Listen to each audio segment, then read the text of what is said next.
మా సోదరుడు బోరబండ డివిజన్లో మరి జూబ్లీహిల్స్ శాసనసభ్యులు మాగంటి గోపీనాథ్ గారితో కలిసి ఈ డివిజన్ అభివృద్ధి కోసం, నియోజకవర్గ అభివృద్ధి కోసం అనుక్షణం తపనబడిన నాయకుడు. ఈ ప్రాంత ప్రజల కోసం, ఇక్కడ ఉండే సమస్యల పరిష్కారం కోసం మరి ఎప్పటికప్పుడు ఆరాటపడ్డ నాయకుడు సోదరుడు మొహమ్మద్ సర్దార్ గారు.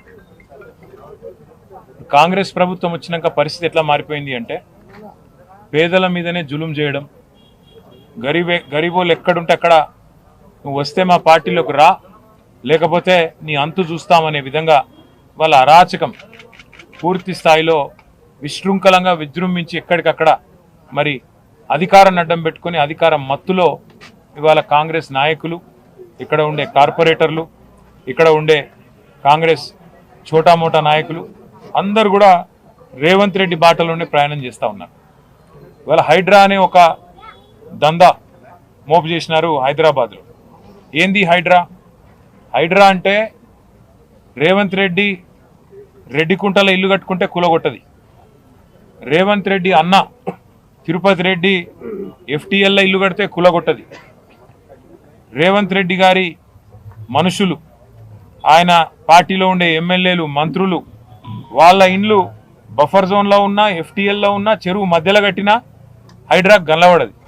కానీ అదే గరీబోడు కుటుంబం సైజు పెరిగి ఒక ఫ్లోర్ ఎక్కువ వేసుకున్నా, లేదా కొద్దిగా ముంగటికి వచ్చినా ఇవాళ చిన్న చిన్న గల్లీలల్లో ఎక్కడైతే కనీసం ఒక ఆటో కూడా చక్కగా రాదో ఆ గల్లీలలోకి వచ్చి ఆ గల్లీలల్లో ఇలా గరీబోళ్ళ మీద ప్రతాపం చూపెట్టి విచ్చలవిడిగా ఎక్కడికక్కడ హరాస్మెంట్ చేస్తూ ఉన్నది ఈ ప్రభుత్వం. ముఖ్యంగా అటు GHMCని ఇటు హైడ్రాని అడ్డం పెట్టుకొని ఇలా రేవంత్ రెడ్డి నుంచి మొదలు పెడితే కింద ఉండే చోటా మోటా చిన్న చిత్కా లీడర్ల దాకా హైడ్రా అంటేనే ఒక బ్లాక్మెయిల్ దందాలాగా మారిపోయింది.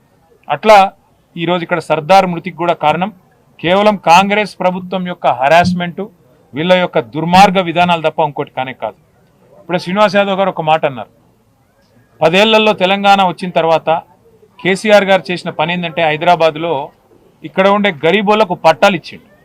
ఇక్కడ ఉండే గరీబోళ్లకు 1,00,000 మందికి జీవో నంబర్ 58 కింద ఉచితంగా పట్టాలు ఇచ్చి మీరుండాలి, బాగుండాలి, మీ పిల్లలు బాగుండాలి, మీ భవిష్యత్ తరాలు బాగుండాలని చెప్పి చూసింది KCR నాయకత్వం. నోటరీ ప్రాపర్టీస్, ఇప్పుడే మా కార్పొరేటర్లు ఇద్దరు దేదీప్య గారు, రాజ్ కుమార్ చెప్తా ఉన్నారు, అన్న ఇవన్నీ నోటరీ ప్రాపర్టీస్ అని. నోటరీ ప్రాపర్టీస్ని కూడా రెగ్యులరైజ్ చేస్తేందుకు, ఎందుకంటే హైదరాబాద్లో ఓల్డ్ సిటీలో కానీ స్లమ్స్లో కానీ, హైదరాబాద్లో 1400 స్లమ్స్ ఉన్నాయి. ఈ స్లమ్స్లో చాలా చోట నోటరీ మీదకి వెళ్ళి ఉంటాయి డాక్యుమెంట్స్. ఆ నోటరీ ప్రాపర్టీస్ని కూడా రెగ్యులరైజ్ చేసేందుకు KCR ప్రభుత్వం ఉన్నప్పుడే మేము క్యాబినెట్లో నిర్ణయం తీసుకొని కార్యక్రమం కూడా మొదలుపెట్టినాం. ఇలా రేవంత్ రెడ్డికి ఏమైనా బుద్ధి ఉంటే, ఆయన ప్రభుత్వానికి ఏమైనా పేదల పట్ల ప్రేమ ఉంటే చేయాల్సిన పని ఏంది? ఈ నోటరీ ప్రాపర్టీస్ని కూడా రెగ్యులరైజ్ చేయాలి. రెగ్యులరైజ్ చేసి వాళ్ళకు ఒక భరోసా కల్పించాలి. అవసరమైతే ఆ భూహారతో ఏదో తెచ్చిరు కదా, అందులో పెట్టి మేము చేసిన దానికంటే ఒక రవ్వ ఎక్కువ చేయాలి పేదోళ్ళకు. కానీ నువ్వేం చేస్తున్నావు? పేదోళ్ళు ఇల్లు కట్టుకుంటే ఒక డాబా వేసుకుంటే అందులో వచ్చి పొక్క కొట్టాలి, వాడు నువ్వు పార్టీలో చేరపోతే నేను సంపుతా అనాలి, చిన్న దుకాణం ఉంటే దుకాణం కొట్టాలి, కడుపు మీద కొట్టాలి, గరీబోని కడుపు మీద కొట్టి నోటికాడి బువ్వ గుంజుకొని ఆగమాగం చేసి ఆఖరికి ఆత్మహత్య కుసిగొల్పింది ఇవాళ అరాచక కాంగ్రెస్ ప్రభుత్వం. ఖచ్చితంగా ఈ కాంగ్రెస్ ప్రభుత్వం చేసే అరాచకాలకు మేము ఖచ్చితంగా అడ్డం పడతాం. మొత్తం BRS కుటుంబ సభ్యులందరం కూడా, ఎమ్మెల్యేలు కావచ్చు, ఎమ్మెల్సీలు కావచ్చు, ఒక్క పిలుపుతో ఎక్కడ అరాచకం జరిగినా గతంలో హైడ్రా బాధితులకు అండగా నిలబడ్డం, మూసీ బాధితులకు అండగా నిలబడ్డం, లగచర్లలో భూములు గుంజుకుంటామంటే అక్కడ అండగా నిలబడ్డం, నిన్న అలంపూర్లో కూడా ధన్వాడల అక్కడ కూడా రైతులకు అండగా నిలబడ్డది BRS పార్టీ, KCR గారి సైనికులు. రేపు కూడా నేను ఒకటే అంటున్నా, హైదరాబాద్లో ఎక్కడైనా సరే ఏ పేదవాడి మీద రేవంత్ రెడ్డి ప్రతాపం చూపెట్టినా మీకు అండగా ఉండేది, ఖచ్చితంగా మీకు అండగా నిలబడేది BRS పార్టీ మాత్రమే. ఎందుకంటే మాకు తెలుసు హైదరాబాద్ నగరంలో ఇవాళ ఒక్క బోరబండ తీసుకుంటే ఇట్లాంటి స్లమ్లో ఒక 100 ఉంటాయి, ఈ 100 గల్లీలు ఉంటాయి. ఇటువంటి ఈ 100 గల్లీలల్లో ఏది రైటు, ఏది రాంగు, ఏది లీగలు, ఏది ఇల్లీగల్ అంటే దేవుడు కూడా చెప్పలేడు. మరి అటువంటిది కావాలని ఒక బిల్డింగ్ ఏదైతే BRSలో పట్టుకొని దాన్నే కొట్టాలి, ఒక బిల్డింగ్లో ఒక KCR సానుభూతి పరుడో అభిమానం కార్యకర్తను ఉంటే వాళ్ళనే సతాయించాలనే విధంగా ఏదైతే అధికారులు కూడా కాంగ్రెస్ నాయకులు ఆడించినట్టు ఆడుతున్నారో వాళ్ళకు కూడా నేను చెప్తున్నాను, అన్ని రోజులు ఒక్క తీరు ఉండయి. ఇలా ఏ అధికారులు అయితే అతి చేస్తుండ్రో, ఏ అధికారులు అయితే కాంగ్రెస్ వాళ్ళు ఆడిచ్చినట్టు ఆడుతుండ్రో, కాంగ్రెస్ పార్టీ కార్యకర్తలు లెక్క పనిచేస్తుండ్రో, ఇది మంచిది కాదు. అధికారం ఎవ్వలకు శాశ్వతం కాదు. మొన్నటిదాకా 10 ఏళ్ళు మేమున్నాం, ఇవాళ వాళ్ళకి అవకాశం వచ్చింది. రేపు మళ్ళా బరాబర్ తెలంగాణలో మళ్ళా కేసీఆర్ గారికి అవకాశం వస్తుంది. వచ్చినాక తప్పకుండా మేము కూడా యాద పెట్టుకుంటాం. ఇన్ని రోజులు 10 ఏళ్ళు మేము అభివృద్ధి, సంక్షేమం, పేదలు అందరు మా వాళ్ళే అన్నట్టు పనిచేసినాం. కానీ మీరు ఇట్లే పనిచేస్తే, ఇదే తీరుగా మా వాళ్ళ మీద పగబట్టినట్టు చేస్తే పక్కా హిసాబ్ కితాబ్ అన్ని రాసుకుంటాం. 100% మేము కూడా రేపటి రోజున గవర్నమెంట్లోకి వచ్చినాక అన్ని మ్యాటర్స్ కూడా మేము కూడా తప్పకుండా చూడాల్సి వస్తుందని చెప్పి కూడా నేను విజ్ఞప్తి చేస్తా ఉన్నా. आज हमारे जो मोहम्मद सरदार हैं भाई, उनको इतना हरास किया गया, उनके साथ इतना जुल्म किया गया, उनके कारोबार पे, उनके घर पे, और वजह एक ही था, उनकी गलती एक ही थी कि इलेक्शन में हारने के बावजूद आज केसीआर साहब के साथ मैं रहता हूं, इसी पार्टी में मैं जन्मा और इसी पार्टी में मैं आखिरी दम तक रहूंगा बोल के आज सरदार जो एक फैसला लिए, उस वजह से आज उनको इतना हरासमेंट करके उनको मजबूर करे खुदकुशी करने पे। मैं यहाँ के जितने भी अफसर है जीएचएमसी के और बाकी अफसर है, मैं उनसे रिक्वेस्ट भी करना चाहता हूँ, सत्ता सरकार किसी एक का नहीं होता, हमेशा वो तो बदलते रहता। आप गलती मत करो, कांग्रेस वालों के दबाव में आके, कांग्रेस वालों के कोशिशों में आके, आप भी साजिशों में आके आप भी शामिल होके गलती मत करो। अगर गलती करेंगे तो 3 साल बाद फिर केसीआर की हुकूमत आती, केसीआर साहब की सरकार आती। हम लोग अभी हर चीज का हिसाब किताब रख रहे हैं, ये अच्छी बात नहीं है। क्योंकि अगर आप एक बोराबंडा आएंगे आज, यहाँ पे कम से कम 100 ऐसे गली दिखेंगे आपको जिसमें आप बता भी नहीं पाएंगे कि कौन सी बिल्डिंग किसकी है और कौन चीज क्या है। यहाँ पे नोटरी प्रॉपर्टीज काफी ज्यादा है। कोशिश हमने की थी नोटरी प्रॉपर्टीज के वास्ते, केसीआर साहब जब थे 1 लाख पट्टा तो हम दे दिए जीओ नंबर 58 के अंडर हैदराबाद में। साथ ही साथ हमने कोशिश शुरू कर दी थी कि धरनी के अंडर ये नोटरी प्रॉपर्टीज को भी रेगुलराइज किया जाए। अगर रेवंत रेड्डी को और कांग्रेस को गरीबों की तरफ उनको अगर कुछ हमदर्दी है, गरीबों के लिए कुछ उनके दिल में जगह है, तो आपको क्या करना चाहिए, ये सारे नोटरी प्रॉपर्टीज को आप रेगुलराइज करो जल्द से जल्द। ये नहीं कर रहे हो आप, उल्टा आप आके ये नोटरी है, ये ऐसा है वैसा है बोल के गरीब जो है, जो 2 लोग 3 लोग 4 लोग उनके फैमिली के साथ एक जगह रह रहे हैं, उसको आप तोड़ने की कोशिश कर रहे हो, उनके पेट पे मारने की कोशिश कर रहे हो। ये बिल्कुल गलत है। मैं कांग्रेस हुकूमत से, खास राहुल गांधी साहब से भी मैं पूछना चाहता हूं, आप बार बार कहते हो मोहब्बत की दुकान, आप कहते हो कि यूपी में बुलडोजर राज चल रहा, यूपी में गरीबों के साथ जुल्म किया जा रहा। आज यहाँ पे तेलंगाना में क्या हो रहा आप देखिए, हाइड्रा के नाम पे आपकी कांग्रेस की हुकूमत क्या कर रही है आप देखिएगा, समझने की कोशिश करिए। हर गरीब के पीछे आपकी हुकूमत यहाँ पे पड़ गई। रेवंत रेड्डी की जो मकान है कोडंगल में, जो रेड्डी कुंटा में है, रेड्डी कुंटा मतलब एक तालाब, उसको कोई नहीं टच करता।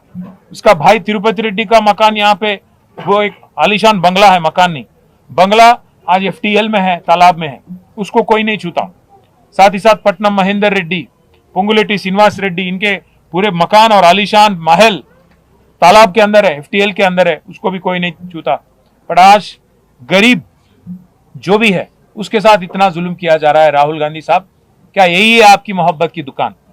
आप यहाँ पे तेलंगाना में मोहब्बत की दुकान नहीं चला रहे, नफरत का मकान बना दिया, आप नफरत का दुकान बना दिए तेलंगाना को और आपके रेवंत रेड्डी की सदारत में। इसलिए मैं राहुल गांधी से भी कहना चाहता हूँ, रेवंत रेड्डी से भी कहना चाहता हूँ, गरीबों पे मत निकालो आपका गुस्सा। अगर लड़ाई करनी है, सियासी लड़ाई, हमसे लड़ो। अगर जेल भेजना है, केस बनाना है, तो हम पे बनाओ। खाली पीली सरदार जैसे एक मासूम बच्चे पे जुल्म करके उसको आज खुदकुशी करने पे मजबूर करके आपको क्या मिल रहा? 2 छोटे छोटे बच्चे हैं सरदार के, उन फैमिली को आज मिलने के बाद हम सबके आंखों में आंसू आ गए। छोटे छोटे बच्चे, 2.5 साल का बच्चा, 1 साल का बच्चा, ऐसे बच्चों पे आजकल बाप नहीं, कल उनके बड़े होते होते तो क्या गुजरेंगी आप, समझने की कोशिश करो। मैं बस इतना ही कहूंगा कि सरदार की फैमिली जो है उनके साथ हम है। दोनों बच्चों के नाम पे आज 5-5 लाख रुपए का फिक्स डिपॉजिट भी हम करें, उनकी तालीम के वास्ते, आगे जाके उनकी फ्यूचर के वास्ते। और साथ ही साथ जो जुल्म किया गया उनके कारोबार को तोड़ के उनके घर पे भी आके, उसके लिए भी एक्स ग्रेशिया हम पार्टी की तरफ से हम ही देंगे।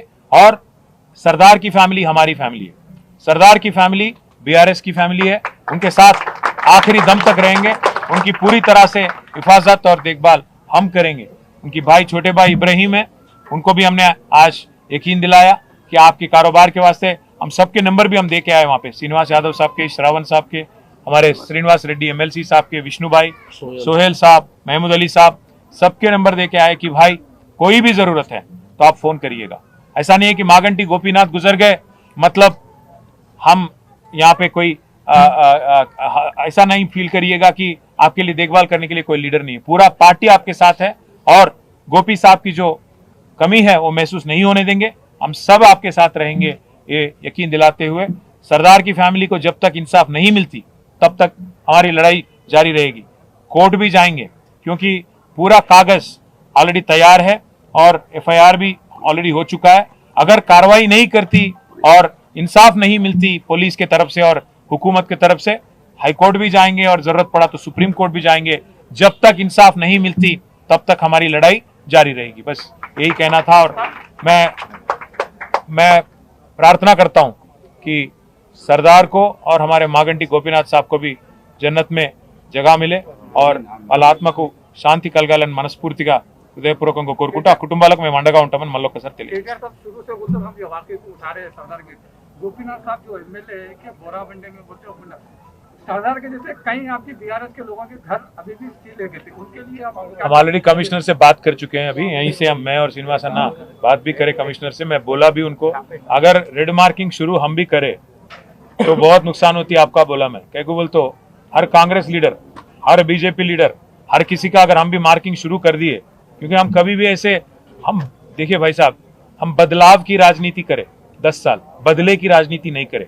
अगर हम भी बदले की राजनीति शुरू करेंगे ना, कांग्रेस और BJP वाले एक एक लीडर को हैदराबाद में बहुत मुश्किल हो जाता, क्योंकि यहाँ पे तो पूरे MLA हमारे, MLC हमारे, सत्ता हुकूमत कांग्रेस की होंगी, पर हैदराबाद में जो है पूरा पकड़ और पूरा का पूरा रिप्रेजेंटेशन, नुमाइंदगी हमारी है। तो हम भी शुरू करें लेटर लिखना और रेड मार्क डालना तो बहुत मुश्किल हो जाती है रेवंत रेड्डी साहब को। बस यही बोला मैं कमिश्नर को। Thank you.